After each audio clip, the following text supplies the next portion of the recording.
All right, well, thanks everyone for joining us tonight for Amtrak's Evolving Image, 50 Years of Iconic Branding. My name is Scott Lotus, and I am President and Executive Director of the Center for Railroad Photography and Art.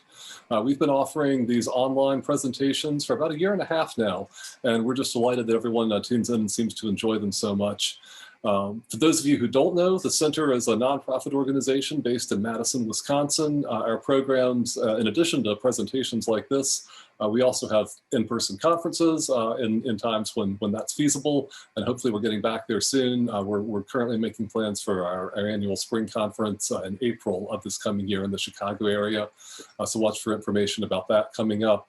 We do have a couple of exhibition event openings coming up in the Midwest in the next few weeks. There's details about those on our website in Milwaukee and in Peoria, Illinois in September and October.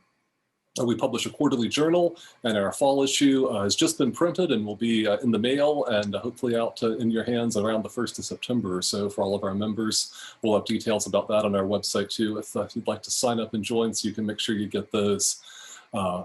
We also archive photographs, and a lot of them. We have close to 500,000 photographs in our archives right now, and we're constantly sharing more of those on our website and social media channels. And we also have traveling exhibitions that go all over the country. They're more in better times, but we still managed to have a few of those out on the road, thanks to the good efforts of Haley Page, our exhibitions and events coordinator, who's joining us tonight as well. Haley works behind the scenes to make these programs happen, and we're really glad to be able to do them. And so all of those details are about our programs on our website, which is railphoto-art.org. That's railphoto-art.org. And all of our Zoom presentations are available for viewing after the fact on our YouTube channel, and that is youtube.com/railphotoart, all one word, youtube.com/railphotoart. You can look back on any of our past presentations there, and we'll be adding this one to the mix probably early next week once Haley's able to go through and add the closed captioning and all of that fun stuff to this. So to introduce our presenter tonight, I'm joined by one of our board members and a good friend of mine, Justin Franz, out in Columbia Falls, Montana. Justin is a freelance journalist, a fantastic photographer and writer, and he is a relatively new associate editor at Railfan and Railroad magazine. Justin's doing a lot of great work in both print and digital media. He was able to put us in touch with our speaker tonight, who we're really happy to be able to showcase.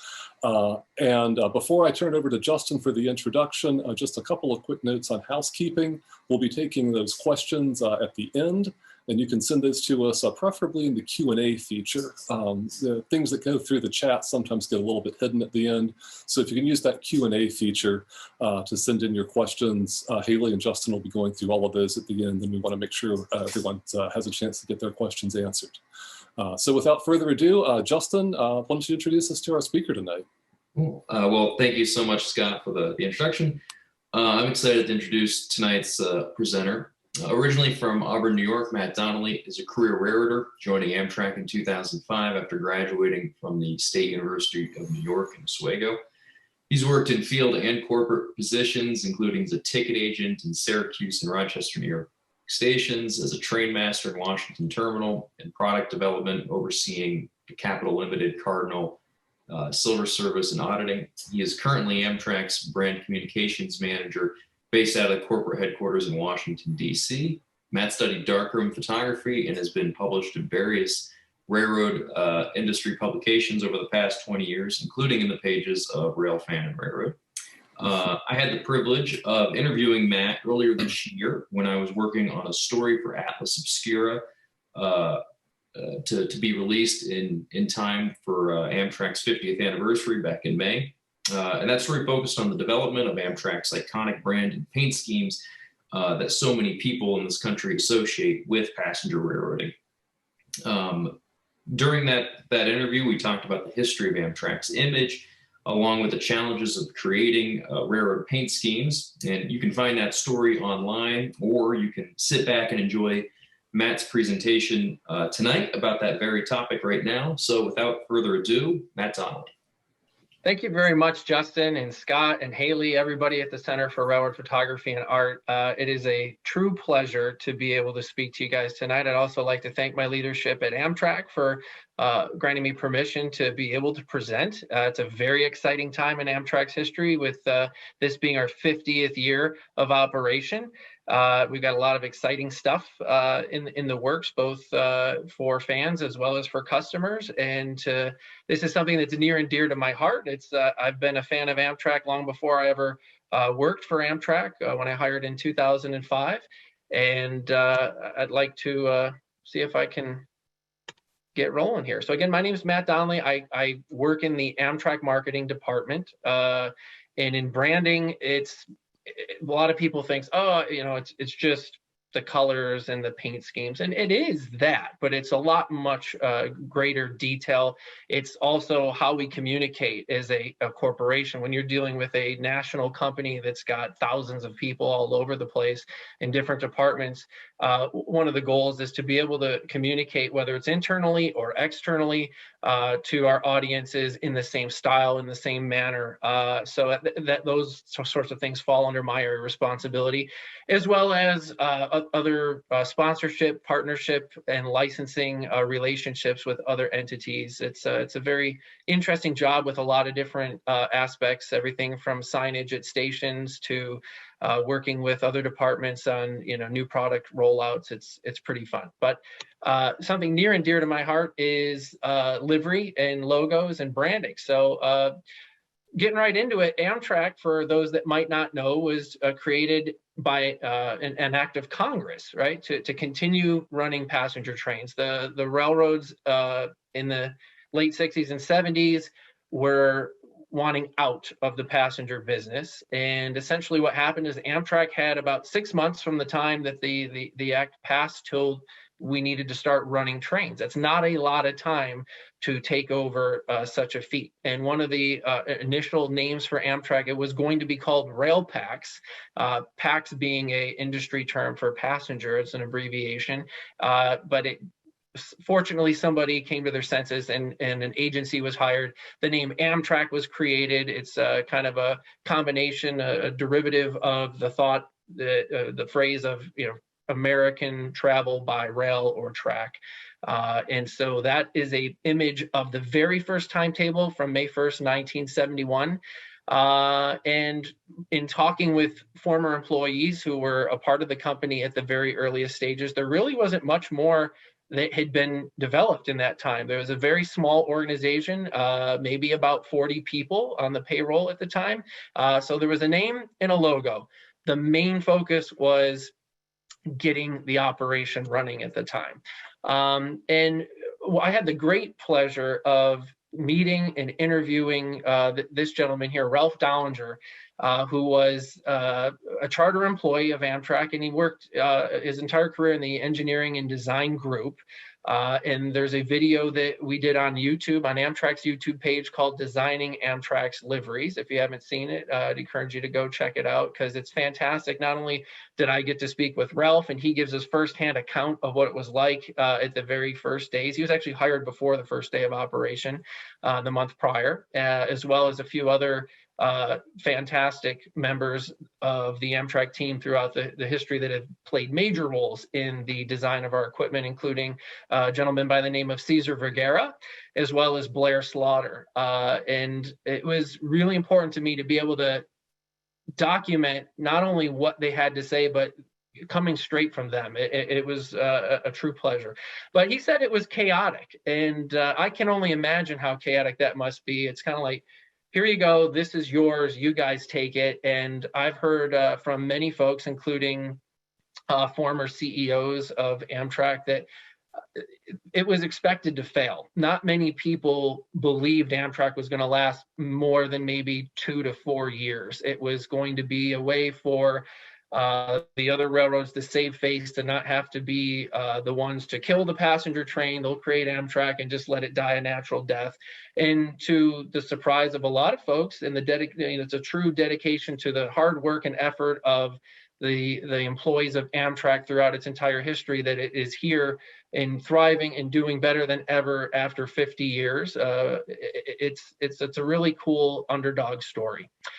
So one of the key points to remember at the beginning in the early days of Amtrak is every single piece of equipment was secondhand, and it was not always in a good state of repair. A lot of these railroads were trying to get out of running trains, so they were deferring, I should say, the maintenance practices on the vehicles. So cars with air conditioning problems, just a lot of worn out interiors and mechanical parts, a lot of breakdowns.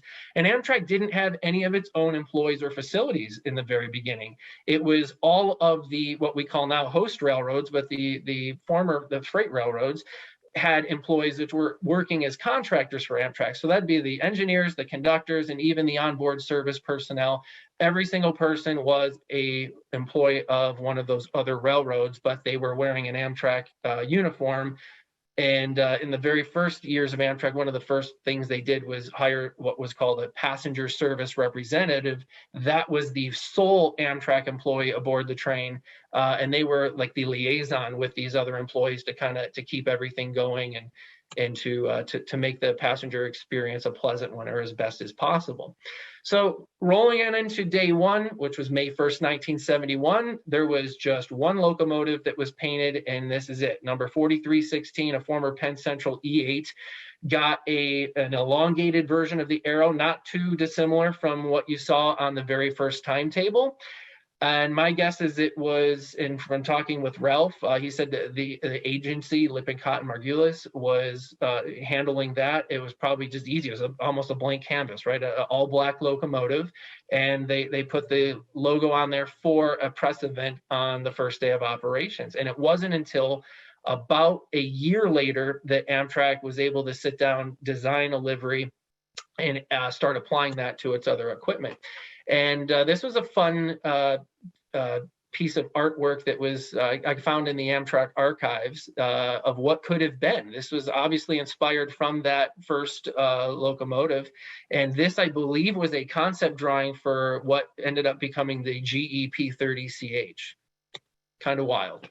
So when we talk about Amtrak's branding, and when in particular the paint schemes, we refer to them as phases, but that is not something Amtrak did in the early years because there was no need for it. It was just, this is the Amtrak paint scheme or the current paint scheme. And the nomenclature was first used actually by model railroaders, and in the 1984 issue of Railroad Model Craftsman, Jeff Paston, that's the first documentation I could find of actually mentioning and creating essentially a guide to this is phase one, this is phase two, this is phase three. And Amtrak adopted that style of nomenclature as well. But it's a style of livery decoration with common thematic elements such as livery and logos and designs. But we don't use letter suffixes. There's a lot of folks that do, but such as phase 3B or phase 4B. And the reason we don't is because there's been so many over the years with almost all the different liveries. There's these different variations that have to take place to adapt to the vehicle. Below is a perfect example. A lot of people call it's the phase 3 on the Viewliner 2 cars, which has the Amtrak America branding, as phase 3B. But it's not, because as you can see here, there's a very early version of phase 3 on an LRC on the bottom left. In the center is a prototype Viewliner, which is a totally different version of phase 3, and that's the more classic style. And then on the right is the variant that was used on the Genesis series of locomotives, which has a completely different color palette. But again, it has the common thematic style of very red, white, and blue, almost equal, if not equal striping. But we would probably be at, I don't know, phase 3, maybe M by now. There's been so many different versions, maybe even further if we were using suffixes. And so when it comes to changing phases, it's really a brand evolution determined by a few different things. And sometimes it's just the stars aligning in a certain way. But mostly, if you look throughout the history of Amtrak, it's based around a new equipment acquisition. We're getting a new piece of equipment, a locomotive or a car fleet. and we want to put something on it that looks good for that that piece of equipment. So that might require it to be tweaked from what has been done in the past. Also, factors include cost, materials, maintainability, and another thing is the life cycle thereof. The life cycle of a paint scheme on a locomotive is about 8 to 10 years, and on a car, it's maybe 4 or 5. It's not quite as long. So these things are scheduled, budgeted events, and being that we are trying to be good stewards of the public taxpayer dollars, we don't have money set aside to just do a huge campaign and say, we're going to bring all these pieces of equipment in and just start painting them. Usually it's done based on a predetermined schedule. And that picture was one that, I'll go back there real quick, one that I took in the Albany Rensselaer yard in, I believe, 1998, of Amtrak's newest EMD locomotive and its oldest EMD road locomotive. On the right is a FL9 wearing the Phase 3 livery, and on the left is a service-specific livery developed for the Pacific Surfliner, which those locomotives just were retired maybe about 3 or 4 years ago, but that livery still lives on today with its replacement, the Siemens Chargers and the Pacific Surfliner cars. But speaking of service-specific liveries, not everything falls into a phase. There are many liveries out there of Amtrak, such as some examples here, like the Amtrak Cascades. It was introduced in 1998. That is a regionalized service specific for a particular route that has primarily captive equipment. But Amtrak California had a couple different liveries. And then also even with the new upcoming, the Acela Acela 2, the next generation of high-speed Acela trains, has its own livery that is based on the current Amtrak color palette, but it is not considered a phase. It's going to only be on those trains.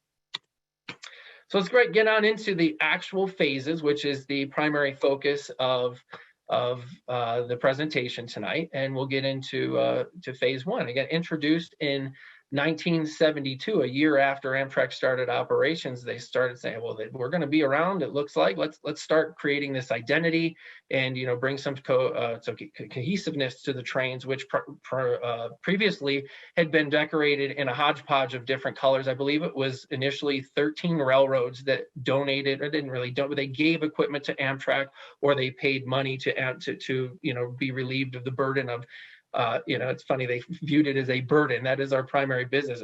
We like carrying passengers, but a lot of people tend to think of the old days with fond memories and how great these old railroads were. But the way I view it is, if it weren't for the creation of Amtrak, those other railroads would have killed the passenger train. They did not want to run them anymore. So we had these, what were called rainbow trains of, you could see a Great Northern sky blue car next to a Santa Fe car, next to, a Burlington Northern, a CB&Q car, all these different liveries. And it was quite an odd time, I would assume, to be a rail fan. So this was the first iteration.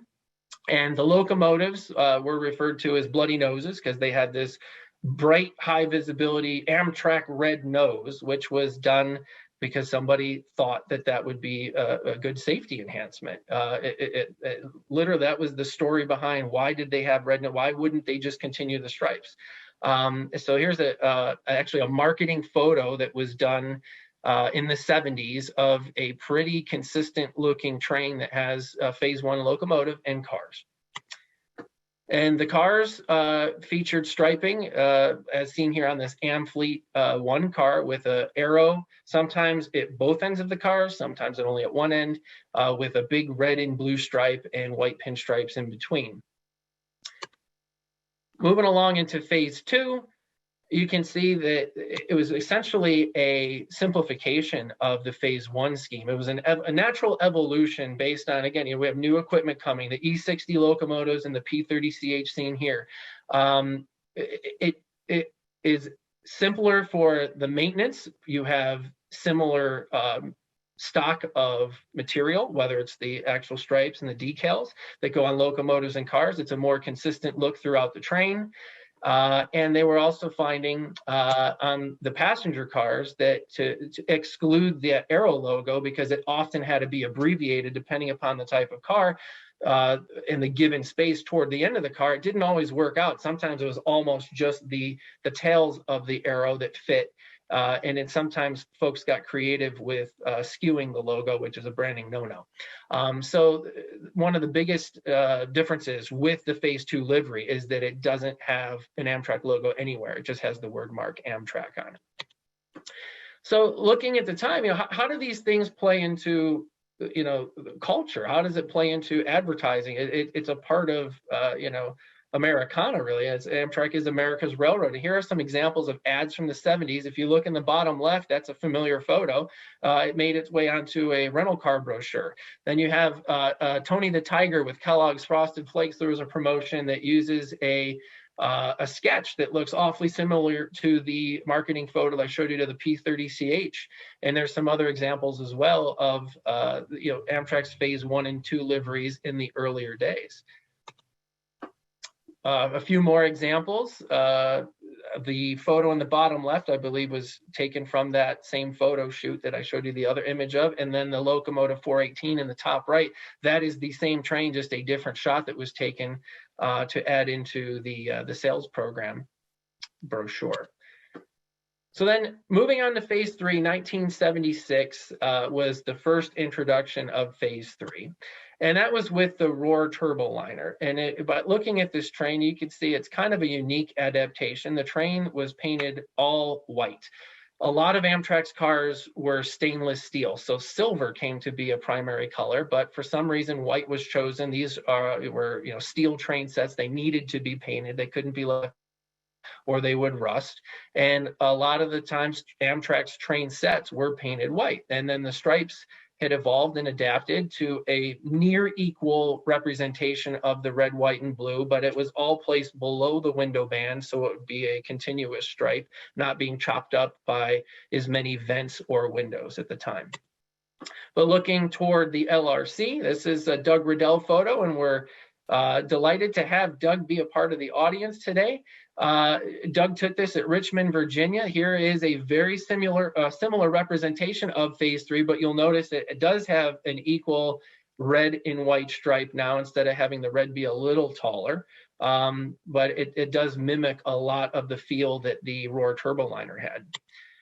Then moving along in the timeline, we have an Aem7. Amtrak still stuck with that low-slung blue, large blue field at the bottom, but then there's the equal red and white, but silver was chosen as the body color since these would be operating primarily with the newer Am Fleet 1 cars. And this photo is taken by Gary Pankavich, who is another Amtrak employee and retiree. So moving right along, we've got some other ads from the 1980s that show these iconic locomotives and how they were used. And you see it was very accurate where they had the Aem7 with that low slung blue field, but those stripes don't match with the coaches. They're a little too low for that, but it does fit that style of locomotive better than if the stripes had been up higher to be at the same height above rail. And moving along into some other ads, we've got an actual photo of the Aem7, an actual photo of the Turboliner, then some artist renditions down on the bottom left, and then the actual book ticket in the center with the All Aboard Amtrak branding.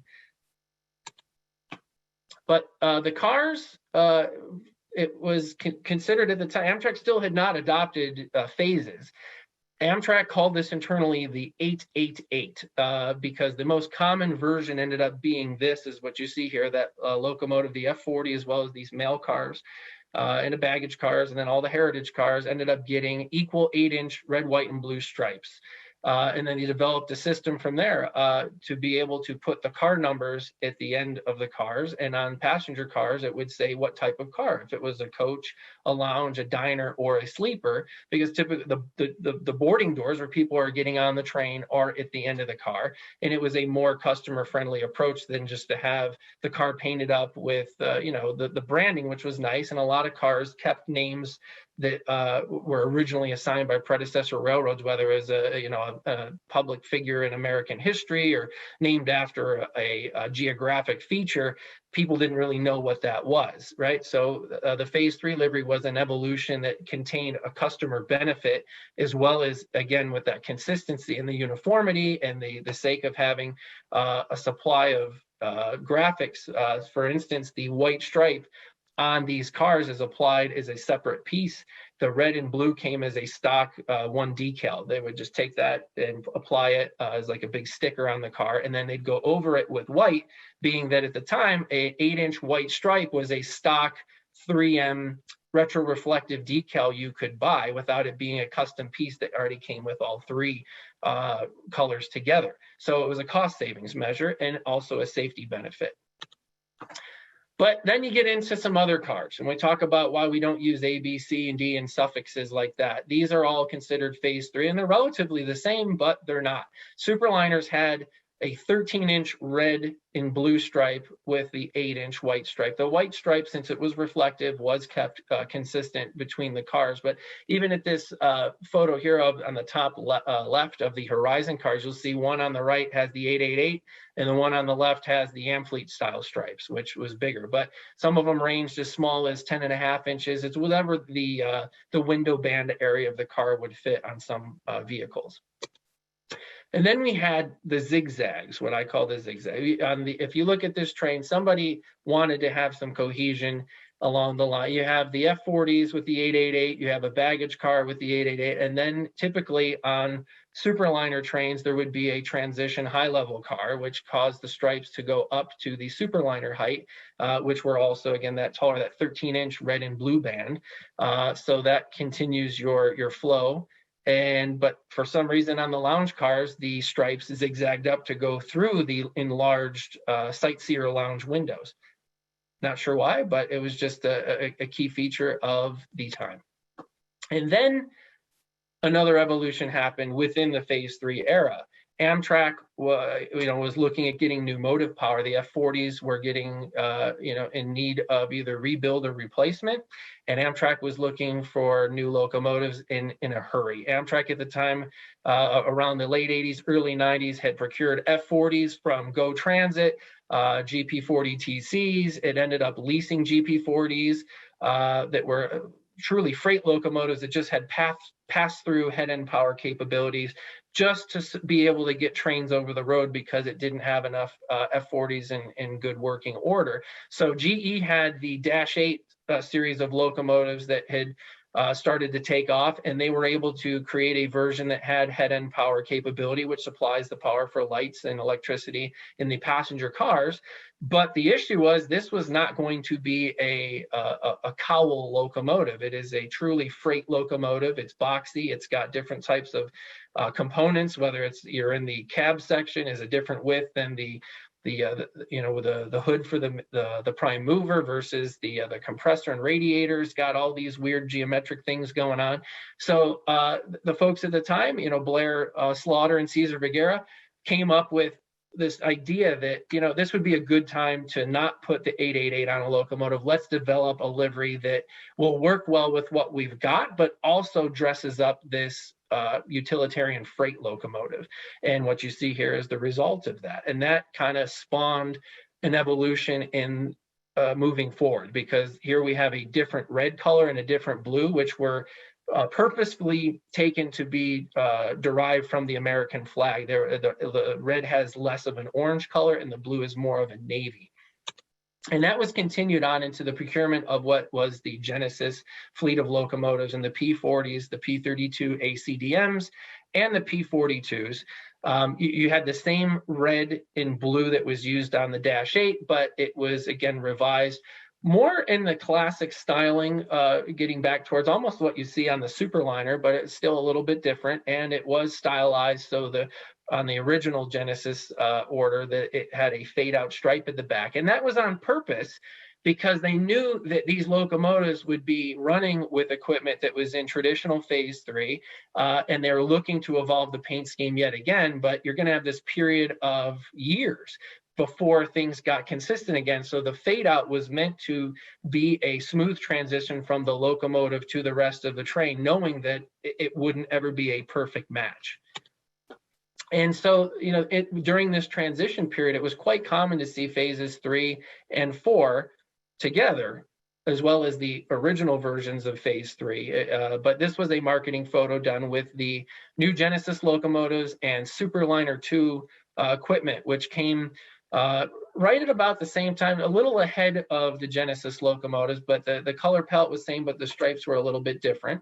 And in phase 4, introduced with those Superliner 2s in 1993, you had direct derivation from the American flag. You see with the red and white stripes, that was inspiration that came directly from the American flag, again with the color palette as well.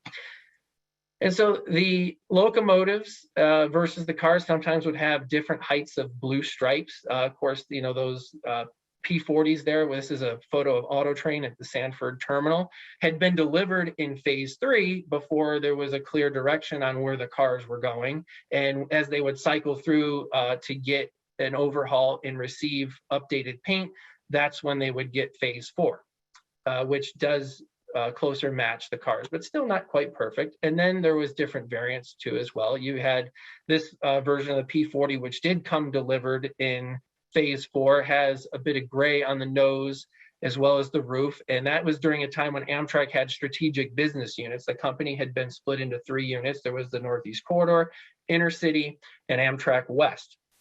And during that time, as before my time with the company, but in talking with employees, it was a lot of the decisions were then left up to the leaders of those business units. Their budgets were responsible for paying for these overhauls, and certain leaders wanted things the way they liked it. So that's why there was some other further variation during this period of time at Amtrak.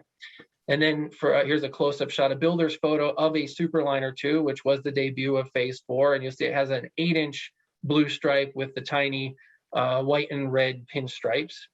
But that was then changed on the Viewliner car order, which came in 1996. They were delivered. It has a very large blue field in order to clear the row of windows. And there's also a batten strip, which is hard to see. It was blended in with the bottommost white stripe to have the pinstripes not be chopped up by the windows, and also allow for the Viewliner branding to fit on the car between the double row of windows.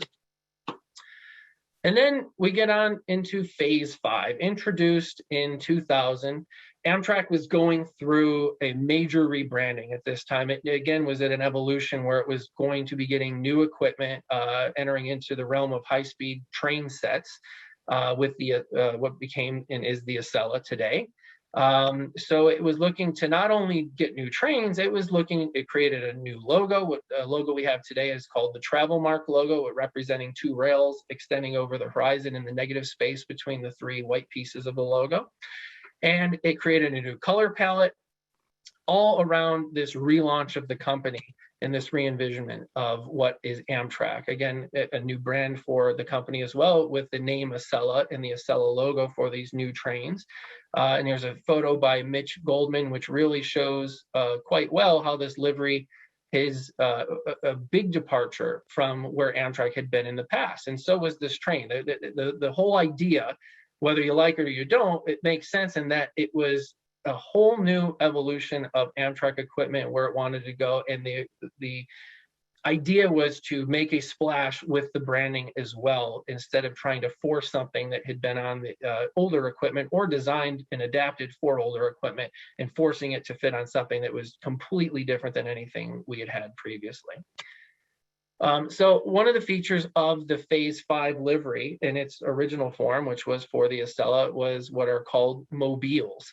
I've never really heard anybody officially adopt that term, although that is the official name for them. I've heard guitar picks, lava lamp blobs, and a few other things as well. But you can say that this livery has remained intact and consistent for 21 years on those trains. Acela has been in service since 2000, and the livery has not changed one bit from today.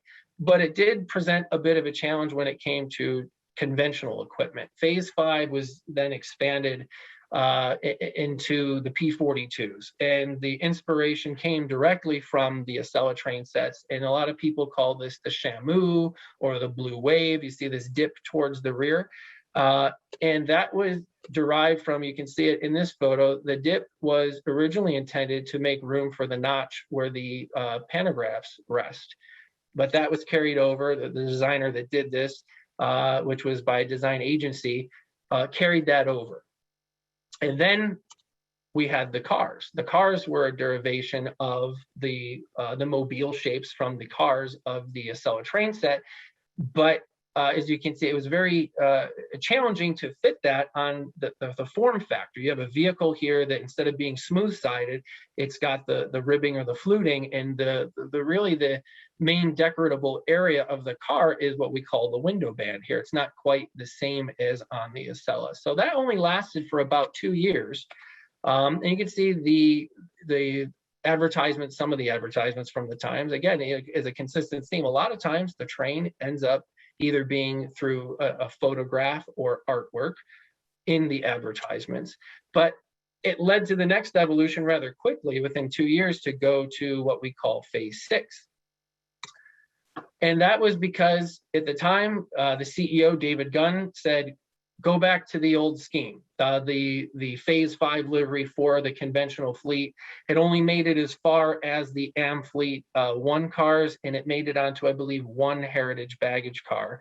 And it was decided to change, but not go completely back to phase 4. But phase 4 was the starting point for phase 6 by changing the color palette to match the newer blue and also to adopt the new font and the new Amtrak logo of the time. And so this picture is one I took in Chicago, maybe 10 or so years ago, of the Cardinal. And this was the common scene of Amtrak trains since about 2002 to maybe just a few years ago. You would see a phase 5 locomotive in phase 6 cars. Almost 20 years of that. So moving into today, we've got the expansion of phase 6 with the first Charger locomotive.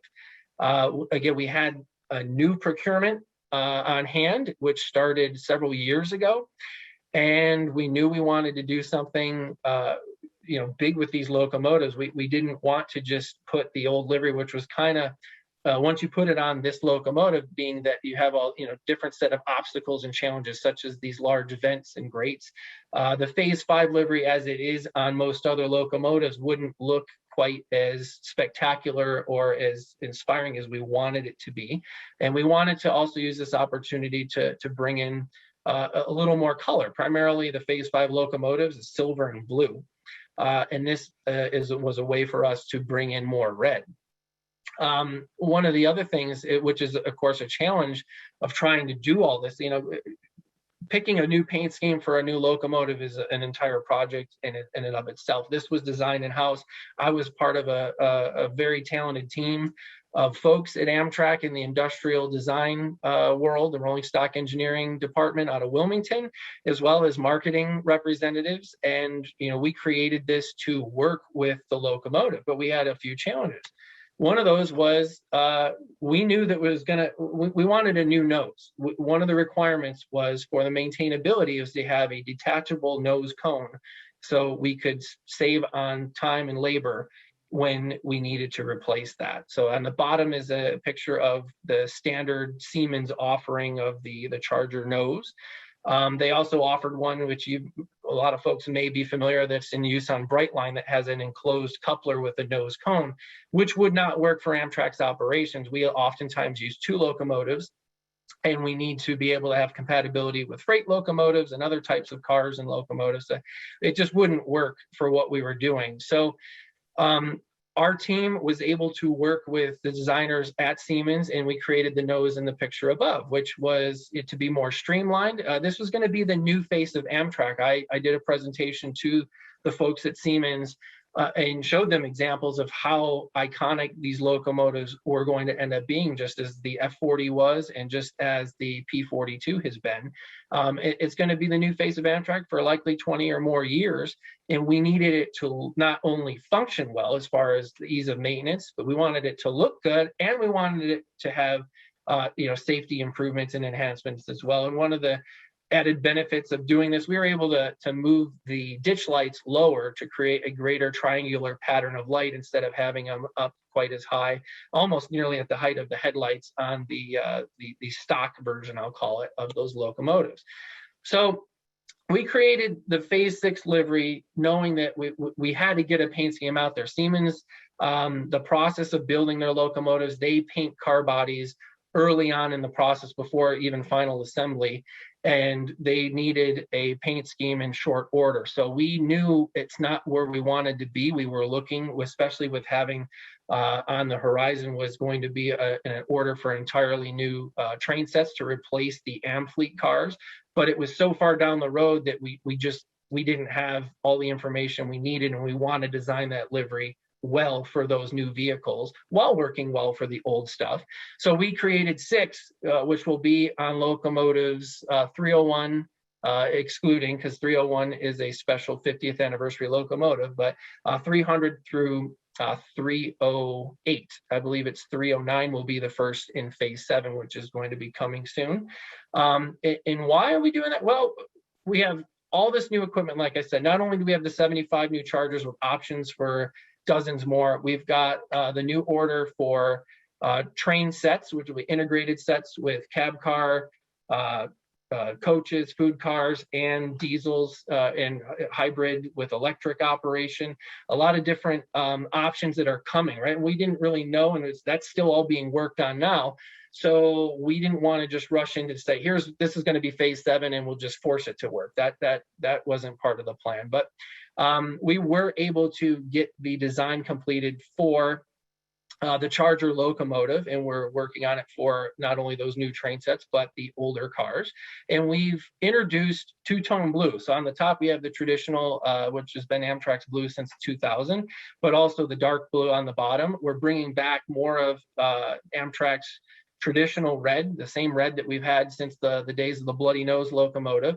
And you'll notice there's going to be a lot less silver paint on locomotives, and that's on purpose. Silver is a very difficult color to apply and to touch up.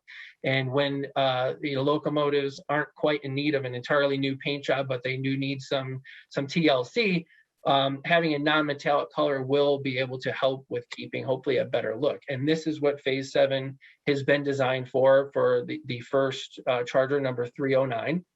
And it is derived, again, for that consistency throughout everything, right? We specifically have a locomotive that does not have stripes that go throughout the entire train necessarily, like a Phase 4 or 3, or even 1 or 2 for that matter.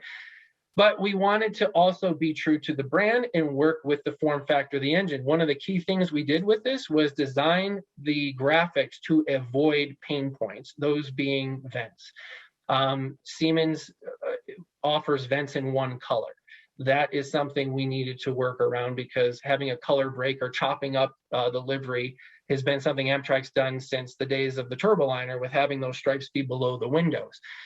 Placing the logo in a strategic location. Typically our logo has been in the center. We wanted to move it more towards the front, and we have it basically in the center of that dark blue field.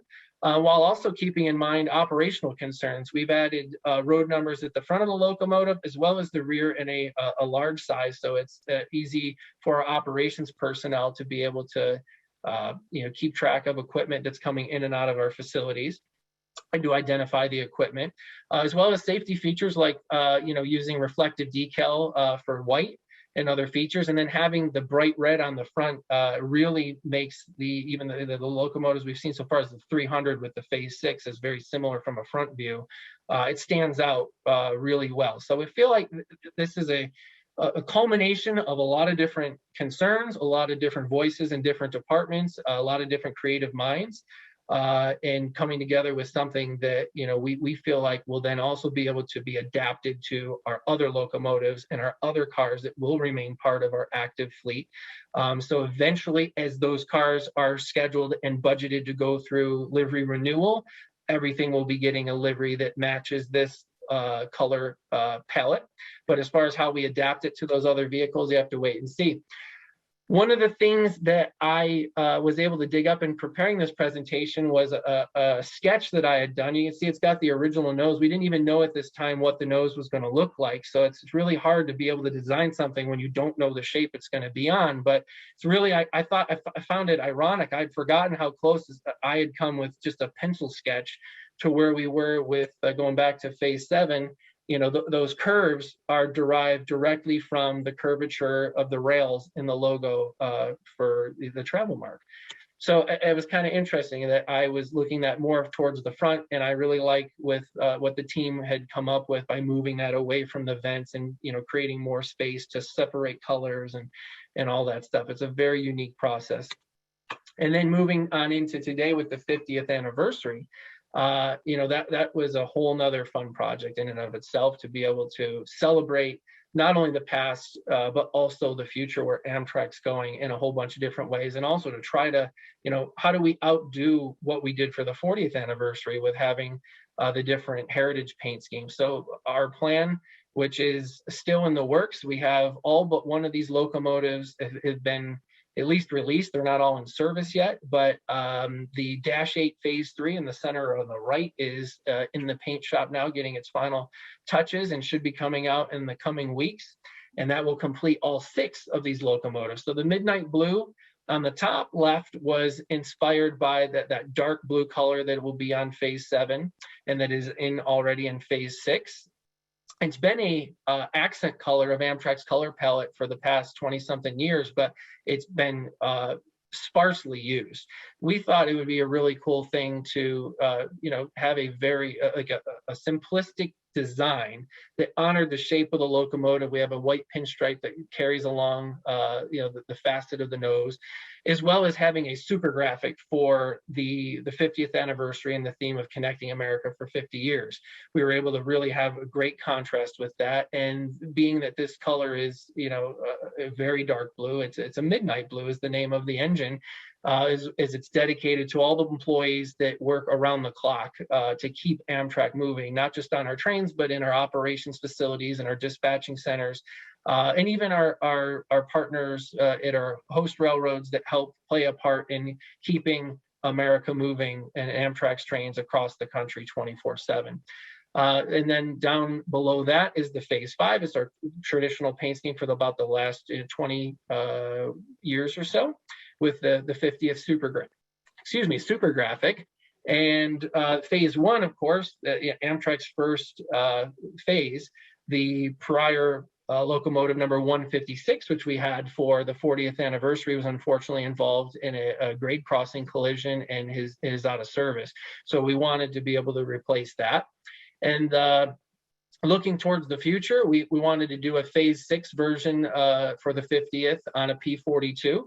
And it's a very striking locomotive in the photos and videos I've seen. I unfortunately have not had the chance to see it myself with my own eyes, but it's been highly regarded by rail fans and photographers alike. It really pops with that red on the front, and it's pretty cool to see, because we're hoping, in the sake of keeping things consistent, that we're going to move the P42 program straight on into Phase 7 when that is ready for those locomotives.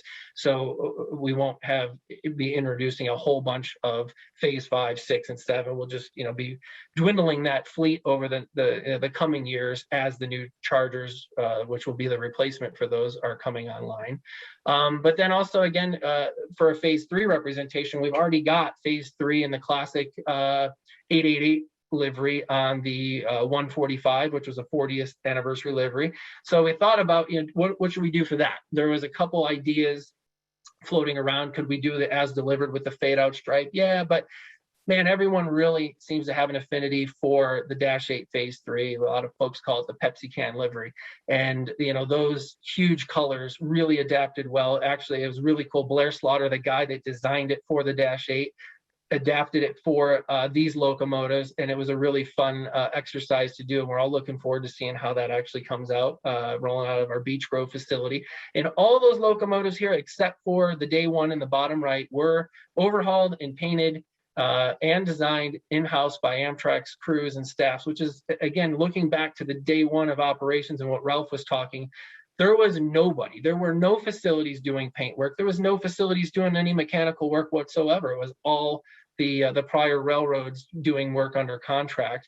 And now today we are able to celebrate 50 years with 5 P-42s designed and executed completely in-house, which is a really big honor.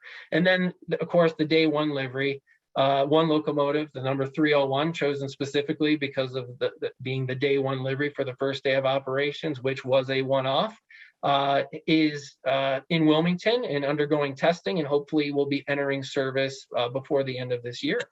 But one of the questions I always see and get is, why didn't you do the Dash 8 paint on a Dash 8? You still have Dash 8 locomotives on the property, which is true. However, no Dash 8s are due for paint.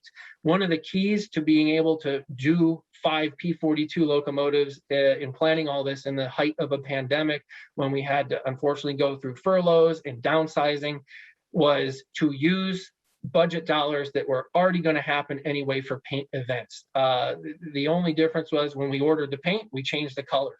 We have our own decal trim shop and we have decal cutters. We were able to just, change the material out for that and essentially do it for the same cost as a standard phase 5 paint job. To do a Dash 8 would require budget dollars that were not allocated, and we did not want to do that, again, to be a good steward of the taxpayer dollars, but also because the Dash 8 locomotives are almost exclusively in yard and work train service, almost never on the lead of a passenger train locomotive anymore, and none are due for paint before they are off the roster. They will be getting replaced before the P-42s in the coming years. And we wanted to have a 50th anniversary livery live on for as long as possible, as well as to be able to be seen by as many people as possible, leading a passenger train where a celebratory locomotive rightfully should be. And with that, I want to remind people, one of the things I manage, and some people aren't aware, that we have an Amtrak store. There's a lot of different merchandise, whether it's apparel, luggage tags, toy trains for kids. We have things for folks of all different ages. Those are wall decals you see of the different Amtrak phases, each on a different diesel locomotive that Amtrak bought brand new throughout its 50-year history, going from at the bottom left is phase 1, then working right 2, 3, up to the top right is 4, 5, and then 6. So if you haven't ever been, I encourage you to please check that out. A lot of cool 50th anniversary merchandise is on sale now, and get it before it's gone. But with that, I'd be happy to turn it over to the moderators and see if we've got any questions. If there's any that I could answer, I'd be happy to do so. Thank you, everybody. I appreciate your time. Oh, Matt, thank you so much. What a informative and detailed history that was. You're quite a wealth of knowledge on Amtrak, and it's such a great presentation for our organization in particular, one that blends passion for railroading and railroading history with the art of railroading as well. So thank you so much for that. I appreciate it. I hope it was interesting to your viewership, and I hope it explained some things that there's maybe questions that folks have had and always wondered why or how things were done a certain way, and gave also a good overview for those who are new to Amtrak and its liveries and designs. Mm-hmm. Absolutely. Yeah, we've had quite a few questions about that. The 50th anniversary locomotives that are coming out. Do you have any idea when they'll all be out in service? So that's a good question. They are. Let's go. I'll go back to the picture, because the picture's worth 1,000 words, right? So everything on here except for the bottom two on the right. So the Dash 8 phase 3 and the day 1 are the only two not in service currently. The Dash 8 phase 3 is the last to be painted, and I mentioned it should be coming out of the shop of Beech Grove within I would assume the next few weeks. I don't have an exact date, but it'll be relatively soon. And then the day 1 locomotive, since it's it's a brand new locomotive type to Amtrak, it will be in testing for a few months before it's released to revenue service. So I would guess, if all goes well, it should be in revenue service hopefully by the end of the year, if not early next year. So that would be when they're in service, but the majority of them are already out and about in the system, with the let's see here. The 108 and the 100 just were sent to pick up the last of the Viewliner 2 order. And that was, if you go online and search either YouTube or on Rail Pictures, there's a lot of documentation out there by some great photographers that captured those 2 special units doing the last delivery. And the 46 has been bouncing between Chicago on the Lakeshore Limited, the Capital Limited, and around on the Northeast Corridor as well. And the 161, I believe, has been pretty much west of Chicago, Empire Builder, and the Coast Starlight. I think it's on the Coast Starlight currently. I'm not 100%. I don't follow them every single day, but I do try to keep tabs on what's where, and I do enjoy seeing others' photography of these creations, not just because I had a hand in creating it, but because I am a photographer as well. It's a hobby of mine, and I enjoy seeing the other work of people in the rail fan community. Do you have a favorite paint scheme of those 6? Oh, that's a good question. I do like all of them for different reasons. I would have to say I gotta wait till I see it in person, because everything can be a bit different once you actually see it. And I was talking to Justin about that in the article. It's one of these things where we've been working on this for a long time, and we've kept it under wraps. I think we didn't announce it until sometime in the spring. It was maybe late winter, but this had been an idea that we've been working on for such a long time. And then by the time it actually happens, right? I think that drawing I was showing you, the first concepts we were working on for phase 6 and 7 for the Chargers was, the summer of 2019. I mean, that is so long ago. By the time these things actually show up, it's a while, it's years. But I'm thinking it's going to be between phase 6 and the -8 phase 3. I really think both of those are striking in their own ways. But I'm not sure. I'll have to wait and see. Matt, here's a question that I just was thinking as when you're going through your presentation. You mentioned there's a lot of service specific or some service specific paint schemes. Yes. What are the considerations with color and design when coming up with those paint schemes, and why do some state supported routes have those schemes like the Cascades and other routes don't? That's a great question. I think from a brand perspective, to have that consistency, I would love for it to be just one thing. I think that would make a lot of sense, right? And then you also get instances of needing to borrow equipment, whether there's a shortage for whatever reason, and then you get this mix match thing going on. But when all goes well and you have regionalized equipment and there is a desire to have a specific color palette or design, it can be a few different reasons. One, I don't know if you can see the picture behind me on the wall. That's a North Carolina DOT F59 locomotive. In the case of North Carolina, they own their own railroad equipment. They own the locomotives, they own the cars, and they chose to do a livery based on the colors of their state flag. They're more than welcome to do that. That is their equipment. In the case of the Pacific Surfliner, that was a livery that was derived at the time. It's actually the same blue as in the -8 phase 3. That was the corporate blue of Amtrak at the time, but it was tweaked a little bit different to be representative of that region. It is primarily captive equipment, and they want that is a state supported route, right? So that means as of, I believe it was 2008, the law was written that the states, which routes, I believe it's under 750 miles, that it operates in, pays for nearly all the costs of running that service. So with that, there's often a lot of local pride, whether it's for a particular region or a state, to have something that is still Amtrak, but reflective of that region. So it can be a host of different reasons. And sometimes those end up withstanding the test of time and working better throughout its lifespan, and then others, when you get to an evolution, again, it's the same issue we face with the standard livery of how do you have something that looks good with the old equipment, because you can't just push a button and then overnight, or within even a matter of a couple months, redo your entire fleet to have that consistency. It takes literally years. So it's a challenge, but it has worked pretty well.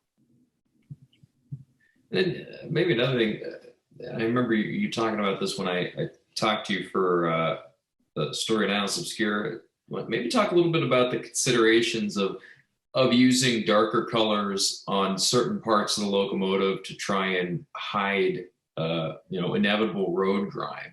Sure. If I remember right, you said usually the bottoms and the tops of the locomotives tend to have a darker color. Sure. So in the realm of railroad equipment, and a lot of fleet vehicles too, it's not just railroads, but there's a lot of considerations even when it comes to painting aircraft, right? I mean, there's certain colors that either absorb light and create heat, or there can be a bunch of issues. But for a locomotive in particular, the roof is an area that doesn't ever see a train wash, or the automatic washes, I should say. There are instances where we hand wash with scrub brushes and these huge handles, but that doesn't happen. It's not feasible to happen all the time. So these train washes typically are like an automatic car wash for your automobile that have brushes though that are vertical and are touching the sides. It doesn't touch the front, the roof, or you really get in either to the underbody as well, because there's a lot of areas for the brushes to get stuck in the springs and everything else like that. So in designing liveries, especially as we move forward into phase 6 and 7, one of the things we saw from the past was having a darker color on the roof of the locomotive hides the hard to reach wash areas, whether it's because of exhaust or rainwater and accumulation of dirt over time. It wears better. Also, whenever there's a vent, like in the case of the Siemens Chargers here, the one down below on this screen, you have that. We can go back to the phase 7. There we are. It's really interesting that you have vents in different areas on both sides of the locomotive. So for example, it's hard to see, but above the A and Amtrak, there's a vent. There's a vent on this side, but then you've got this large, it's colored gray vent that's not on the engineer's side. And then the same at the rear, it's got a different vent configuration. That's what even is shown here. This drawing isn't even 100% accurate. The vents at the rear of the locomotive are actually in different locations we found as we were working on this program. And so there was a lot of thought that went into where are we going to make these color breaks, the vents, which typically are used to either suck in air or for blowing out air. They are a magnet for dirt, and you can't get in all those louvers or those grates to clean them as well. That's just the first part to typically show wear and dirt. So we focused on having darker colors around those to downplay the vents. You don't want, you look at this as like a canvas, right? You want the main idea to be the brand. The Amtrak logo should be the first thing your eye goes to. And the way we housed it in between those curved pieces on the darkest color of the locomotive, that dark blue, I think we met that goal. But we also wanted a bright color toward the front for safety purposes. We also have again, I think I mentioned the white is reflective. So aside from just having the bright headlights and ditch lights, we've got a lot of other things at play to kind of satisfy the different desires and needs of running a vehicle that is out across the entire country, and it's going back and forth. Literally gets to the other end. The turnaround time on locomotives it's not very often. Sometimes it's not very long. It is quite quick. The turnaround can be as quick as a couple hours before it's going back, or it can maybe 8 hours. But they're not staying around for days at a time, where we've got all these ability to start, cleaning them and washing them. They get right back and start heading back to whether it's LA to Chicago or Chicago to DC or whatnot. Interesting. So, Matt, we've talked a lot about kind of the exterior of the branding for these locomotives and paint schemes, which of course is the topic of this webinar. But I'm curious, we have someone who's curious about what decisions go into other sorts of marketing, be it the interior or maybe some like digital apps and websites, other aspects of marketing that go into particular livery.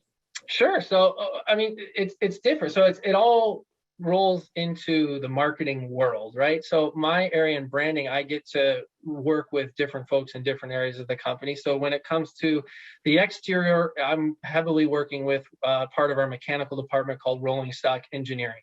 they're the folks that when we work on a design and we'll say, yeah, this works for the brand, the colors, the placement, the overall visual design works well. They then say, okay, yeah, it works for us because we can paint this color. This will be a decal. It will fit here. We can get this type of material. This will cost less than doing it this way. Those types of considerations. For the interior of our passenger cars, we work with a department that works on product development and customer experience. A lot of times, and I used to work in product development for Amtrak before I was in branding. So I had a lot of experience. We look at focus groups. We get information from employees. We get information from our customers. We look at complaints and trends that we see.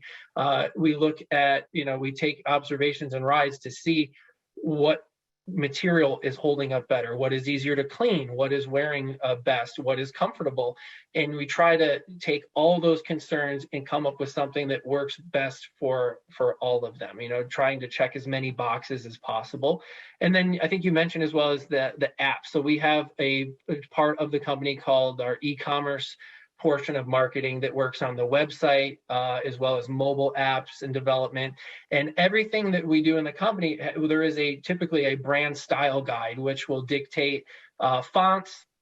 A lot of times font size is dictated by the Americans with Disabilities Act. There's laws as far as how big, certain heights and distances things need to be displayed at. So we're very cautious about making sure we adhere to that. We want to be a good steward, for all Americans and all visitors to our country, and making sure that we're setting a good example with that. So it really depends on the focus of what group I work with, or that might work with me, or sometimes they just use the guides that have been predetermined and developed to be able to adapt their work to fit within the same realm of branding. There's one question here about, and actually I thought about this during your presentation, well, what are the considerations for hiring an outside agency for design versus in-house? Because I know that it seems like, these recent schemes were produced in-house, and yet it seems like some of the ones in the 90s, I think if I remember right, you said they were produced by outside agencies. What's the consideration for things like that? So that's a good question. For phase 7, the one we're looking at here on the screen, that was done with collaborating with an external agency as well. And a lot of times it is to gain other perspectives, right? Because sometimes working so closely with something, you have blinders, or you might be narrowed to what your view is. To also have insight, sometimes the agencies we work with in many instances are worldwide agencies working with major brands across the globe, other railroads, other airlines, other travel, other customer and hospitality industries. So it's good to have that cross-pollination to make sure what we're doing is on the cutting edge of technology, as well as sustainability. There's a lot of other factors that go into what and how and when. But typically, if we have the ability to do something in-house, which Amtrak does for many, many things, we do that. We have a lot of different talents and folks in different departments that are just super experts on these things. But in the case of something major, like a huge equipment acquisition that is worth, tens of millions of dollars, it's something that you want to make a determination on moving forward, and you're going to stick with for hopefully a long time. We want to make sure it's going to withstand the test of time. It's going to check so many boxes that then we get external help to assist, right? So it's really a collaboration at that point, working with different subject matter experts and moving forward to make sure that it's something that's going to work and work well, hopefully, for a very long time.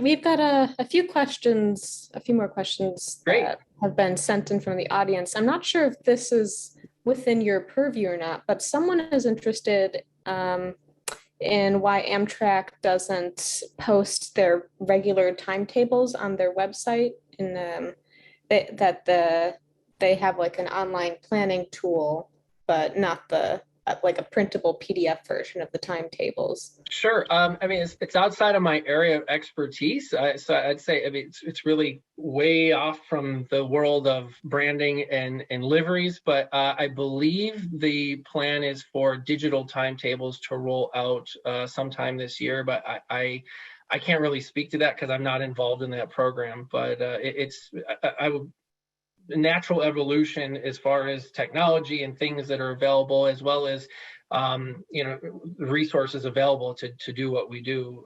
But other than that, I wish I could give you a more of an answer, but I know there's work being done on that. It's still an evolution in progress.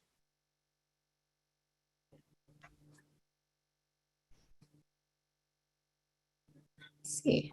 Someone's curious if there are any plans to make an Amtrak museum. Well, that's a great question. Unfortunately, I don't think so. So that hopefully somebody here who's smarter than I am in how these things work and creating nonprofits will think about that. I think years ago, there used to be a thing called the Amtrak Historical Society, which is defunct now. But Amtrak's charter and mission is to provide passenger rail service, and we are supported by the government. So with that comes being able to spend money on certain things. We cannot spend our money because it's from taxpayers on other purposes, and one of those would be unfortunately historic preservation. That's outside the scope of what Amtrak can do. So we rely on other museums and nonprofits. So for instance, there's the Illinois Railway Museum that has some Amtrak pieces. There's the State Road Museum of Pennsylvania that has quite a few Amtrak pieces, and several others around the country to be able to keep the history of Amtrak equipment alive. And there's been many instances where locomotives, certain train types and cars that have been scrapped and they're gone. And it's one of those things where it costs money, it takes time and effort, and it takes land and a place to house these things to properly take care of it. And it's just not something that Amtrak can do. And unlike a private organization like an airline, for example, Delta, they have a museum in Atlanta that is run by volunteers, former employees, and the like. They can get a tax break when they donate a piece of equipment, like such as an aircraft or old china that could then be maybe sold by the museum to raise funds. And they can use that as a write-off. Amtrak can't. Since we're funded by the government, we don't have to pay taxes, right? We're under a different set of rules, unfortunately. So it would be a wonderful thing to have an Amtrak museum dedicated to the history. Now that we've got 50 years under our belt, it's kind of beginning to be this thing where, I mean, when you think about that, anyone who's essentially 50 years or younger doesn't know anything other than Amtrak. There's a lot of folks that can't remember a Santa Fe passenger train or something like that. So it will be more and more of a part of keeping America's history alive, but it's one of those things where we can't do it. We do try to work as best we can with our asset disposition group, and when we are retiring equipment fleets. I know there's a lot of heritage cars that were recently sold and or donated to different preservation societies and museums, as well as locomotives. We had a couple Aem7s that were saved, which is great. So hopefully we don't have another repeat of like the P30CH. There are none. That was a locomotive that only Amtrak owned. There wasn't a whole bunch of them, and they're all gone. They're all cut up. So pictures and videos, fortunately, we have you guys to keep that history alive and what's left, but there's nothing like experiencing it in real life and being able to touch it and see it and get a sense of the scale. Let alone that, but also a place that can operate. I think the organizations such as Union Pacific, with having the big boy locomotive not only cosmetically restored but operationally restored, bring it around the country, that's not easy to do. It's not cheap. You got the 611 that was restored and is operating, I think, up at Strasburg now. These organizations get, I think, oftentimes a lot of criticism from people. It's really easy to take a shot at something and say how you think it should be done or shouldn't be done, but it takes a heck of a lot of people, time, effort, and money to do it. And I applaud all those organizations that are out there that have live working pieces of railroad equipment, historic pieces for other generations to enjoy, because it's tough. I have experience with Amtrak's exhibit train. We ran around for the 40th anniversary and then a few years thereafter, creating it as well as working it as we went throughout the country, and the logistics involved of moving the equipment, having displays set up that need to be able to withstand going through an interlocking at 79 miles an hour and not falling off and still being in good condition. That's not easy. And I have a whole new respect for other organizations that's what they do with very limited funds and staff. So hopefully one day there will be an Amtrak museum, but it's going to require the help of outside interested parties to make it work. Here's maybe a random question, but obviously for the 40th anniversary, Amtrak had the exhibit train that toured around. The pandemic complicated large celebrations, obviously. How did the pandemic change Amtrak's plans for its 50th, if at all? It completely rocked our world, as it did most people in most industries. So we had, what was it, 2019? I think I said it was. I started working on concepts for the Charger. In 2019, I believe it was around that same time is when I got approval to do the 301. And that was the only thing that had been approved and had to be, the chain of events to get approvals, to start working on concepts and drawings. I had help from, just to even get the ball rolling. Artist, Nick Durant, helped me out. I said, Nick, I just need to show it in a representation. I had him draw it up, because I have some artistic abilities, but I am not a graphic designer.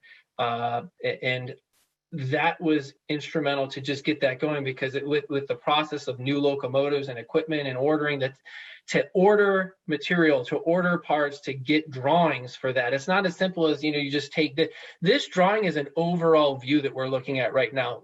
With that is dozens, if not maybe 100 other drawings that go with what goes where, for this white stripe, for example, how many pieces of material that is, how wide it is here, what is the radius. That would be one drawing in and of itself. The road number decals are specified. How many inches from the end of the car body, how many from the height of top or rail does it go? These things are all spec'd out by those industrial designers in the rolling stock engineering group. It is very detailed, laborious work that is often glossed over. So yeah, you got a drawing here, just do it. Someone's got to cut those numbers out. It's got to be a specific font, a specific type of material, because the last thing we want to see is to have the road numbers start peeling off after a month in service. You got to have specific materials, and even like these stripes at the very bottom, that was on purpose. So Amtrak, that is an interesting story for some folks. Amtrak is not federally mandated to have conspicuity markings on its equipment like freight roads are. So we were actually ahead of the curve in the 80s by doing it, and even in the 70s, I think it started with some of the retroreflective striping, because we knew it just made sense, right? I was talking with Ralph Dowlander about this, and it was a part of the video that unfortunately didn't make the final cut. But it was one of those things, again, working with outside vendors and sometimes agencies. What's new and out there? Back then, retroreflective striping was expensive and it was pretty new technology. Now it's very commonplace. You see it on, highway vehicles and everywhere. But that technology's changed quite a bit.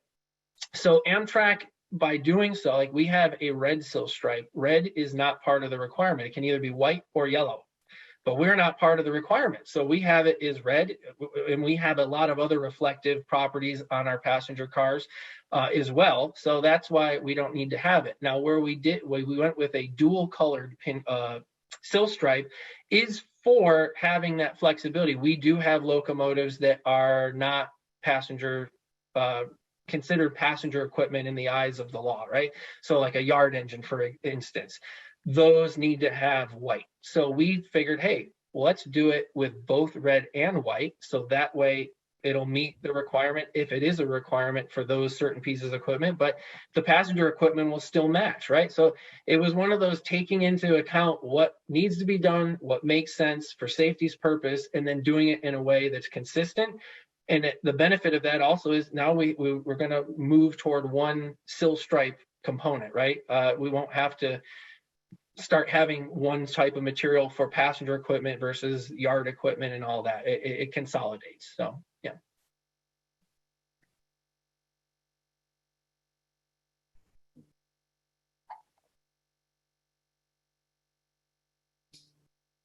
Smith, you would. Oh, go ahead, Justin. Oh no. Well, here's another. I'm just looking at the drawing here of the long distance charger, and I guess one thing that seems unique about this locomotive are those large I don't know those large vents in the back. Yeah. And having seen it, I believe if I remember right, it's actually illuminated inside. And so you can sort of see the interior of the engine. When designing the paint scheme specifically for these locomotives, was there consideration for what the inside of the locomotive will be painted in that specific spot? No, we don't have really a say in that too much. And if we do, then it comes with a cost, right? So it's kind of like when you're buying a car for yourself, a pickup truck or a sedan or something. I mean, there's options, right? And you pay for those. So with the machine room and as far as how those things work, and I think there's a safety component as well as far as in making sure it's illuminated in at night, you know, or even during the day to be able to get through a corridor safely is part of that. I mean, if this is a bit different. So the ALC 42 is an off-the-shelf essentially offering. Whereas the P42, that was a locomotive Amtrak designed with GE and Krupp from the ground up. So it was a little different as far as what could be done, what can't be done, and at what stage were these decisions made so it either doesn't incur additional cost or can be done without adding additional time. That's another factor to look into this too. I mean, you can make changes, but the engineering work that goes into it, the manufacturing, it adds sometimes months and potentially years to the procurement of something on this scale. So we had the ability to change the nose. That was part of our must-haves, and it was something we paid for because there was a business case that it shows it's going to cost less in the long run to do it this way. But I think, in talking to the internal team, if we had been able to design this locomotive for the ground up, we would have made some changes. We would have had internal bracing on those vents. So it would have been either a louver, like one consistent looking louver instead of having these triangular vents and then a rectangle and having all these geometric things go on just to make it a little cleaner. Again, if as long as it works right, that's the main thing, of course. A lot of what I do is subjective and it's nice to have, but as long as people, the main thing with branding is you have a understanding of that brand's reputation, right? And hopefully it's a good reputation. That's the most important part. And how you get there, of course, there's many different ways and theories, but little things like that were just not an option for us to change. So then we do what we can with what we're given, kind of like the -8 scenario, right? That was like, here's the locomotive, it is what it is. And Amtrak took that design in a whole different bold direction, and we in some similarities tried to do that with this, and make sure we have a livery that works primarily for this form factor that we can then hopefully adapt well for the others. But this shape will be the future of the majority of Amtrak stuff probably come 7 years from now, I would guess. So it's trying to stay many steps ahead of the curve while understanding the complexities and hurdles and challenges of running a road with stuff today that we can't change. In many cases, sometimes it's compromise, right? Sometimes you take wins where you can get it and you do the best you can with what you got. We have a question about someone who's curious if you can kind of expand on the creative process that went into the design for the Acela. It has that curvy blue design. It's kind of wave-like. So are we talking, I like for clarification, the Acela, the original Acela Generation 1 or the upcoming new Generation 2 Acela that is in testing but has not entered service yet? So I had to, I can scroll back just for clarification. This is the original Acela. And then there's the, I think I had a picture in the service specific area of the Acela 2. That's a lot of slides back now. Ooh, where we go? Ooh. There, that's the Acela 2. So I'm not sure what we're talking about when we're talking about curves. I'm assuming the main design. Oh, the logo? Yeah. All right, we'll go back to the other one. I don't know, it was before my time. I can tell you what I've read, so take it with a grain of salt. The whole, where are we here? There we go. All right, so the inspiration for this logo was a sea turtle's fin. And you got to think, and I remember reading that, and I was like, what are you guys talking about? What? Like, this is wild, right? But it was to, you know, it's supposed to be the flow and the peacefulness and the speed in which a sea turtle glides through the water, right? And that's kind of where it came from. And then, of course, these mobile shapes were derived directly from this overall shape without the styling of the fin. It looks almost like a wing as well. But that's as far as I can answer for you with that. I know the name Acela itself is a combination. It's a made-up word, just like Amtrak, right? 2 words: acceleration and excellence. That's how they came up with Acela. And I know originally this train was going to be called the American Flyer.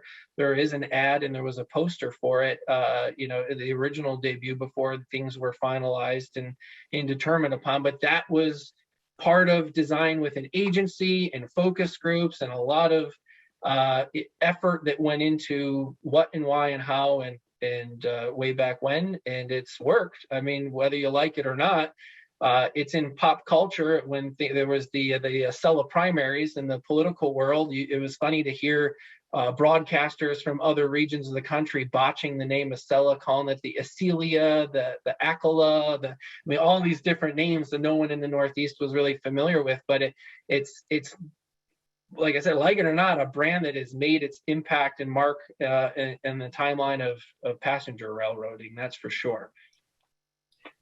Will the new Acela brand and image be applied to other equipment within the Northeast corridor in the coming years? No. So the livery for the new Acela is going to just be on the new Acela, and it will have the same logo, although on the train has a gradient. It goes from kind of, you know, like a darker blue to a lighter blue. It will be all solid Amtrak blue. The gradient is going away, and that specific livery with that specific design will only be on the Acela. So it will be a service specific livery, because Acela is the premier product of Amtrak. It is meant to be a cut above and stand out from the pack, but it was done in a way where it still uses the same blue as the blue on this Acela from 2000. We are not changing our blue color palette. The only thing like I mentioned before, with the color palette we are now using other colors that were meant as accent colors in a more prominent way. And then we're changing, like we're moving away from silver. That doesn't mean we're going to start painting stainless steel cars. We're still going to have fleets of viewliner cars. We would just, where those are going to be around for a while. We're taking delivery of the last few cars this past week. Superliners are going to be around for a while longer. We will adapt phase 7 to fit those fleets, but the primary focus is going to be for the new equipment, since that will live on longer. Good question.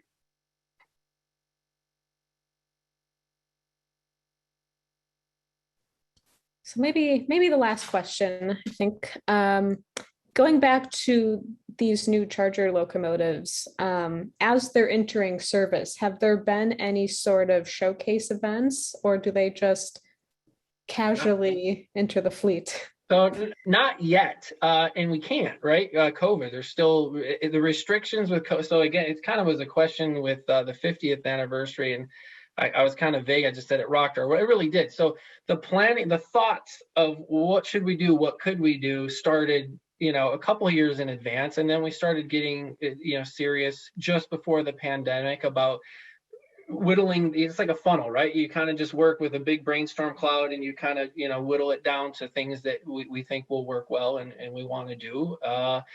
And it came to be very clear. Anyone that's got experience in large event planning knows that you need time to not only secure venues, to get equipment, people, and the necessary support to go into an event, but you also need time to market it. You need to communicate that it's going to happen so people can take vacation time from work or put it on their calendar so they're not, tied up doing something else and it's successful, right? You want as many people to join it as possible.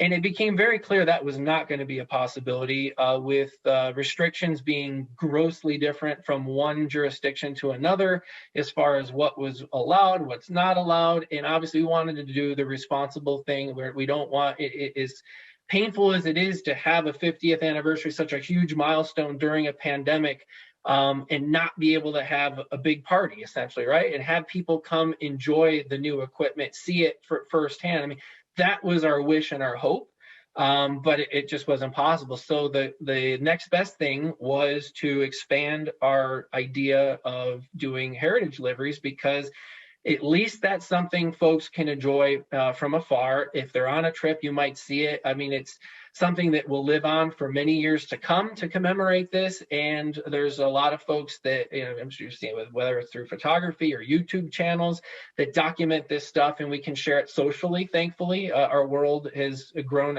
even like this, like with Zoom.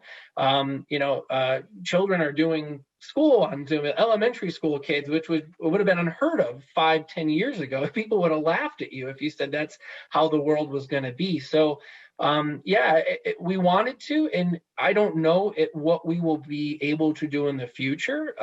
We'll have to see. There's a lot of things as far as, again, being able to budget for it, making sure it's going to be successful, the time, effort, and money involved with just planning. We've got a lot going on. Not only are these locomotives, like this one right here, the 300 is now on Amtrak property and undergoing testing and a whole bunch of really technical tests, right, to prove itself before it goes into service. A lot of folks are tied up with making sure these are a success before we can, spend a lot of time and effort to say, come out and see it. We're going to have an event. I mean, maybe we'll be able to, maybe we won't. I don't know. We'll have to wait and see what the future holds. We were able to do, at least I know of 2 events with some of the 50th locomotives. The 161 on the bottom left was at Minneapolis, St. Paul for an open house event that was hosted by Amtrak was a part of it, but it wasn't strictly an Amtrak event. And then the 100, the Midnight Blue at the top left, was at the B&O Railroad Museum for a weekend. I think it was last month. I forget exactly when, and on display to the public there. That the stars aligned and the pieces fell into place where that was able to happen. So when opportunities exist, Amtrak is doing what we can to join those. It's just sometimes these happen last minute. And if it works, great. Not a lot of time to spread the word, unfortunately, sometimes. But as we, hopefully get a better picture of where we're going to be with the pandemic, and the safety and health is the first and foremost thing for everybody, our employees as well as our fans and the public and our customers. We got to put those first things first. So let's keep our fingers crossed. We'll be able to do something in the coming year. Well, Matt, I haven't seen any of the new locomotives yet, but I have gotten to admire some of the new Siemens cars out in the coach yards at Chicago under Roosevelt Road with their upholstery still wrapped in plastic. And it's exciting to think about riding around in those in the not too distant future. Great. Yeah, I've seen photos of those. I haven't been able to experience the cars myself. I was fortunate to see the 46 and the 100. We had those on hand for Amtrak, the actual celebration we held for the 50th anniversary of Amtrak, where President Biden showed up and spoke, which was a pretty cool thing to have. When you think about it, the President of the United States, who's not only been a customer of Amtrak and relied on it for many years, but to be there and speak at that event when the company was started, essentially to to fail, right? So it was a pretty neat experience. But I think, well, you know, what would happen in the future, these locomotives will be around, even though the fleet is being, the P-42 fleet will start to dwindle as the Chargers come online, but any P-42 that's going through overhaul now will hopefully, in theory, be one that is going to be on the roster longest. So I'm pretty confident that these will be around for the remainder of the lifetime of this paint scheme, and, you know, barring any unforeseen circumstances, they'll be out and about across the system. And thanks to social media, people are able to share ideas and thoughts and communicate where they're running and how to see it. And if nothing more, at least that was the least common denominator, or at least we'll have people be able to see it on our regularly scheduled trains if we're not able to do an event, because it wasn't possible to plan. No, it's great outreach, and this has been great outreach tonight. Thank you so much for being here, Matt. This has really been a lot of fun, and I know from all the questions we've had come in and the high participation tonight that I think our crowd really enjoyed it too. So we can't thank you enough. Scott, thank you so much, as well as to you, Haley and Justin. I really appreciate the opportunity. I hope it was interesting and enjoyable. And please keep us in mind for your future travel needs, and keep an eye out for the remainder of the 50th anniversary locomotives hitting the rails soon. We'll be looking for them. Great. Thanks, guys. I appreciate it. Oh, thank you, Matt. Thanks so much. All right. Take care. All right. You too. And thanks, everyone. We'll have another event coming up. I think our next one is going to be September, is it the 15th, Haley? Yep, 15th. We are going to have a panel discussion with a handful of contributors to an upcoming publication, The Road and the Art of Place, an anthology. That's going to include Alexander Craighead, Jeff Browse, Ed Fuller, David Kaler, and Kevin Keefe. And as Scott mentioned, that is going to be on Wednesday, September 15th at our usual time. We'll have that event posting soon. Either later this week or next week. And you can find registration for that at the link I just dropped in the chat. And as a reminder, we are recording this event tonight, and probably next week sometime I'll have that up on our YouTube page at the other link I just dropped in the chat. Sounds great. Matt, thanks again. Thanks, everyone. Take care. Stay safe out there, and we'll see you again soon. Thank you. And thanks to everybody for tuning in. I appreciate it. Have a good night. Good night, everybody. All right. Bye-bye. Bye.